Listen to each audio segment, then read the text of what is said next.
ఇప్పటిదాకా ఎన్నో రీమిక్స్లు చూసుంటారు వినుంటారు కదా మీరు. ఇప్పుడు నేను మీకు మన నేషనల్ యాంథమ్ జనగణ మన రీమిక్స్ ఇనుండ్రి. ఇహ పర గురు వినాయక నోరే మర్హబ భాగ్య సదాత കൊരുളായ സലാത്ത് സലാമുകളാലേ കൽബകമുള്ളിൽ നിത്യ തിരുനബി ഭൂലോകത്തിൻ നേതാവായിട്ടുള്ളൊരു നിധിയെ ഇഹ പര സുന്ദരമണിയെ സുന്ദര്യാമിന പൂവേ ത്വാഹ ജയമണി ത്വാഹ ഇഹ പര ഗുരു നബി നായക നോരെ മർഹബ ഭാഗ്യ സലാത്ത നബിയേ നബിയേ നബിയേ నబి నబి నబి నబియే.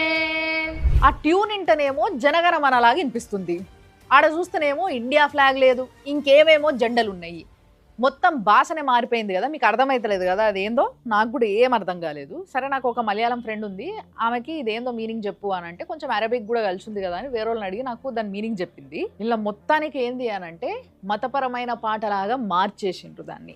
భారతదేశానికి స్వాతంత్రం వచ్చిన తర్వాత, రిపబ్లిక్ ఆఫ్ ఇండియాగా ప్రకటించుకున్న తర్వాత జనగణ మన నేషనల్ యాంథము ఇది 52 సెకండ్స్లో మనం వాడుకోవాలి, దీని ట్యూన్ ఇట్లుంటుంది, దీని లిరిక్స్ ఇవి అని చెప్పి గర్వంగా ప్రకటించుకున్నాం మనం. కానీ దీన్ని తీసుకుపోయి అక్కడ ఇండియన్ ఫ్లాగ్ లేకపోయినా ఏవేవో ఫ్లాగులు పెట్టుకొని నిలబడి దాని లిరిక్స్ మార్చేసి అదే ట్యూన్తోని మొత్తం మతానికి సంబంధించి వాడుకుంటున్నారు. చూసిండ్రా? ఇదేనా సెక్యులరిజం ఇచ్చిన స్వేచ్ఛ మీ అందరికీ? సెక్యులర్ స్టేట్ అనే పేరుతోని మీరు చేస్తున్న పనులు గివేనా?